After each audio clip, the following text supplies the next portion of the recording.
tapi langsung ngejudge judi. Ini yang gue lihat eskalasi daripada kasus keramaian yang sekarang terjadi ini.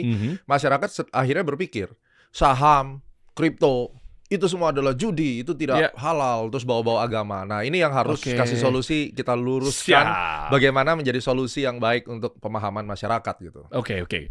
Nah kita bahas aja dari yang memang lagi ramai sekarang ini ya. Kita nggak menyudutkan, disclaimer, ini nggak maksud kita ada kebutuhan atau ngeriding apa segala macamnya, tapi memang ini harus di-clearkan dulu nih, bahwa yang namanya buka kelas juga pasti kan bisa dibilang apakah berpotensi untuk deal-dealan sama si pemilik koin. Fee misalnya. Nah itu kan akhirnya jadi conflict of interest gitu loh. Betul. Itu sebenarnya ada apa sih sebenarnya? Bagus banget. Jadi ini kita mulai buka juga bahwa kita tidak menyudutkan individualnya. Statement Astronaci selalu jelas. Di setiap perkara kita membahas fenomenanya. Karena fenomena ini saya punya hak dan saya bagian daripada asosiasi analis di Indonesia. Kita punya hak untuk bersuara bahwa industri ini ekosistemnya harus kita luruskan, tidak bisa diacak-acak sembarangan gitu ya. Terlepas dengan noise, ini kan bagian dari noise lah. Ada robot trading lah, ada scam ini dan itu noise. Tapi kan kita wajib luruskan. Nah, kita ngomong kelas trading. Yang pertama adalah apakah kelas trading itu bisa dipidana kalau seandainya klien-kliennya, murid-muridnya rugi? Kan dimulai dari situ dulu. Jawaban saya adalah ya dan tidak. Iya dan tidak ini penting supaya kita tahu. Kelas trading itu misalnya Bang Dery menyelenggarakan kelas trading. Pertanyaan saya berikutnya adalah Anda itu siapa? Punya sertifikasi, license apa? Penting emang license? Harus. Bukannya katanya nggak penting? Ya kalau di luar negeri lu udah di penjara bro. Bikin yang namanya edukasi finansial tanpa sertifikasi udah pasti habis. Gitu. Di sini? Nah di sini sebenarnya ada aturan mainnya.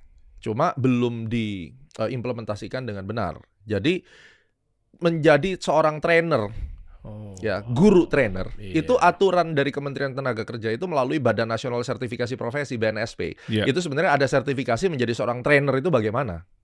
Training for trainer harusnya itu yang diimplementasikan. Setiap orang yang mengajar harus punya sertifikasi itu. Saya pun sudah sampai asesor, saya penguji kompetensi. Kalau saya ada sertifikasi pengajarnya tuh BNSP. BNSP ada kan? Saya punya. Nah. Pengajar. Kalau kita sudah punya trainer dari junior trainer, instruktur madya sampai instruktur senior, saya udah punya semua sampai asesor saya punya. Asesor. Artinya secara legalitas di NKRI kita berdua boleh membuat kelas.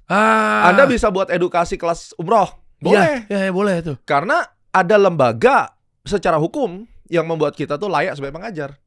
Ya itu dulu, itu lisensi awal. Kedua, Anda bicara tentang financial market. Kompetensimu apa?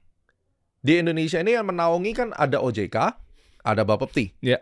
OJK, contoh saya punya wakil manajer investasi sebagai fund manager. Saya punya wakil perantara perdagangan efek, ya kan? Ada lagi license yang namanya penasihat investasi, tapi itu dasarnya kita harus punya manajer investasi dulu. Dari sisi perdagangan berjangka itu ada wakil pialang berjangka yang nantinya bisa memberikan rekomendasi, nasihat investasi dan edukasi.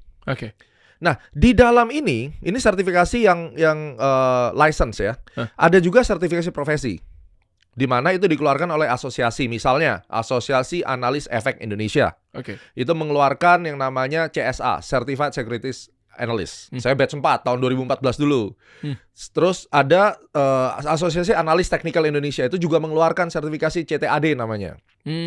Dan saya pemegang Certified Technical yang dunia ya, CFTE, Financial Technician, Certified Financial Technician sama Master Financial Technical Analysis. Ini adalah sertifikasi profesi yang membuat Anda qualified untuk berbicara, membuat analisis, menghadirkan, menyajikan analisis ke publik sesuai dengan kaidah-kaidah atau literasi yang sudah disepakati secara internasional.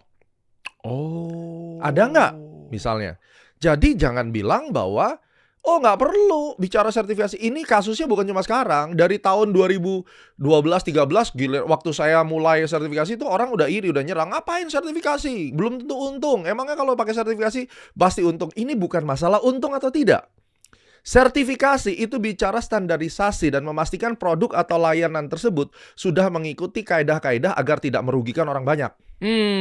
Itu poinnya, bukan masalah untung. Jadi kesalahpahaman masyarakat Indonesia, sudah ikut sertifikasi nantinya juga belum tentu untung kok, hidupnya masih miskin juga. That's not the point. Di luar negeri, semua yang berhubungan dengan public service, produk yang kita jual itu harus ada sertifikasinya. Kalau enggak, bagaimana kita tahu seseorang itu kompeten untuk menyajikan layanan yang tidak merugikan publik atau tidak? Jadi dalam hal ini mengajar, kita sudah tahu BNSP punya license. Yang kedua, mau mengajar atau berbicara di publik, membuat analisis di publik, Anda harus memiliki standarisasi. Yang paling penting dari semua ini, dari standarisasi bukan teknik, menurut saya adalah etikanya. Oke. Sebagai contoh, waktu saya dulu bekerja di UOB Kay Hian Sekuritas sebagai analis, 2010 saya masuk. Waktu kita mau membuat analisis, kita harus tanda tangan, bro, bahwa saya tidak boleh membeli saham yang saya analisiskan. Oh, karena gesekan konflik of interest. Ini yang selalu dibahas di setiap sertifikasi dan license. Oh, maaf saya potong. Artinya, kalau misalnya gue mau di pemerintahan kayak atau mungkin di bursa efek kayak misalnya begitu ya, terus tiba-tiba punya satu emiten saham, itu nggak boleh? Anda sebagai apa dulu nih? Kerja deh. Oke, boleh, nggak ada boleh. Boleh, nggak ada masalah. Masalahnya, sekarang kalau Anda menjadi direktur dari emiten kan Anda tidak boleh membeli saham Anda sendiri.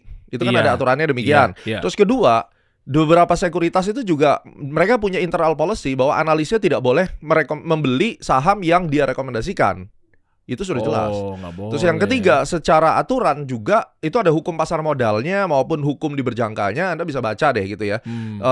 Bagaimana mekanismenya. Nah, ini yang saya bilang, Anda hanya bisa mengetahui ini kalau Anda mengambil sertifikasi kan atau license kan. Iya, betul. Teredukasi. Sehingga para influencer, analis, mentor yang sudah punya sertifikasi, setidaknya hati nuraninya ini loh, waktu dia mau melanggar hal itu bersuara.